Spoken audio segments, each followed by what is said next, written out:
புன்னவனத்தினில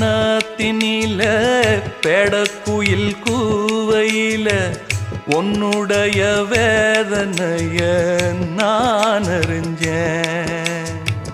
பொங்கலத்தில் மாலையிட ஒன்னிரண்டு தோளத்தொட என்ன தவம் செஞ்சேனோ என் மாமா.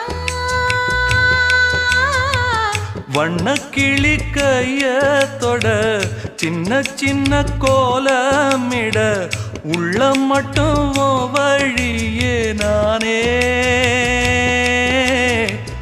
உள்ளம் மட்டும் வழியே நான்.